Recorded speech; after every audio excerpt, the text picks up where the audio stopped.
એસઆઈઆરની કામગીરી દરમિયાન કરવામાં આવેલા છબરડા મુદ્દે કનાયડા ગામના સરપંચે મામલતદારને આવેદનપત્ર આપ્યું હતું અને યોગ્ય તપાસ કરવા બાબતે રજૂઆત કરવામાં આવી હતી। ગુજરાત રાજ્યમાં એસઆઈઆરની પ્રક્રિયા દરમિયાન ડભોઈ તાલુકાના કનાયડા ગામે 1100 જેટલી વસ્તી ધરાવતા મતદાર યાદી સુધારણા કાર્યક્રમ હેઠળ ગામમાંથી 200 જેટલા ફોર્મ નંબર 7 ભરવામાં આવ્યા હતા। જે વ્યક્તિએ કોઈએ વાંધા અરજીની જાણ કરવામાં આવી નથી। ગામમાં કાયમી રહેવાસી છે તેવા લોકોના નામ મતદાર યાદીમાંથી કમી કરી દેવામાં આવ્યા છે। કોઈપણ જાતના દસ્તાવેજી પુરાવા માંગવામાં આવ્યા નથી અને જાણ કરવામાં પણ આવી નથી। તેમજ 200 જેટલા જે વ્યક્તિઓ દ્વારા ફોર્મ 7 બાબતે વાંધા ઉઠાવવામાં આવ્યા છે તે ગામ કનાયડાના કાયમી રહેવાસી નથી। ગામ સાથે કોઈ સીધો સંબંધ ન હોવા છતાં કેવી રીતે કરવામાં આવી છે તે બાબતે ગંભીર શંકા ઊભી થાય છે। તેથી આ મુદ્દાની વિગતવાર ચકાસણી કરી નિર્ણય મુજબ યોગ્ય અને કાર્યવાહી પારદર્શક તેમજ ન્યાયસંગત રીતે થાય।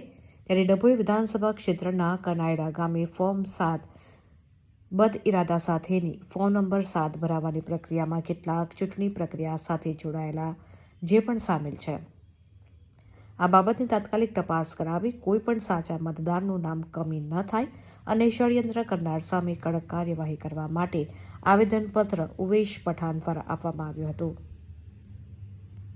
7 નંબર ફોર્મ કરું ને એમાં અરજી થઈ 3 વાંધા અરજી કરી। હવે એ ભાઈને બી અમે વાતચીત કરી જે અરજીની નકલ અમે પાછી રજૂ કરેલી છે એ ભાઈ જેને ગામના લોકોને સિગ્નેચર એ પણ છે અને એમનું નામ અહીં છે આખું અને એમના નામની સહી પંચમાં બધી સહી બી છે એમની અને એમને આ વ્યક્તિએ કરેલી છે આ ભાઈનું એમનું બધું જ છે। હવે એ ભાઈ એવું કહે છે કે મને ખબર જ નથી। અમારી લાગણી જાણી થાય અને માટે પ્રોસેસ કરજો કોઈ થેન્ક યુ।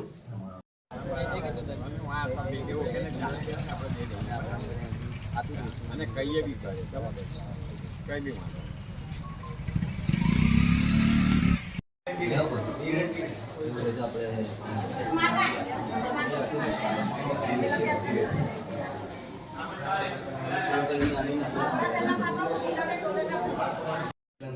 જે અરજ કરનારો છે તે અમારા ગામનો વતની પણ નથી કે અમારા ગામની જાણકારી રાખતો નથી। તે અઢાર સિવાય પણ એને અરજી કરી અને અરજી કર્યાની સાથે જે લોકોને અમે ડભોઈ તાલુકાના કનાયડા ગામેથી આવીએ છીએ અને જે થોડા ટાઈમ પહેલાં જે એસઆઈઆરની કામગીરી શરૂ થઈ હતી તેમાં અમારા ગામના 200 જેટલા નાગરિકોના નામ કમી કરવા માટે અરજી આવી છે।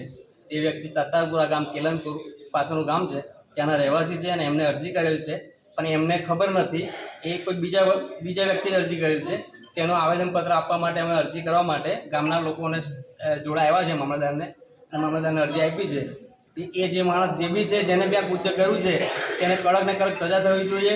ઓછામાં ઓછી 1 વર્ષની તો સજા થવી જ જોઈએ કારણ કે આ વસ્તુ કોઈ બીજો ગરીબ માણસ મરી ના જાય એના માટે છે। કારણ કે આવું વસ્તુ ખોટી રીતનું કરેલું છે બીજાના નામથી બીજા ભાઈ અરજી કરેલી છે તો આ બીજો માણસ ફસાઈ જાય છે અને આનો નિકાલ નહીં આવે તો અમે આનાથી વિશેષ આગળ જઈશું અને ઉગ્ર આંદોલન કરીશું।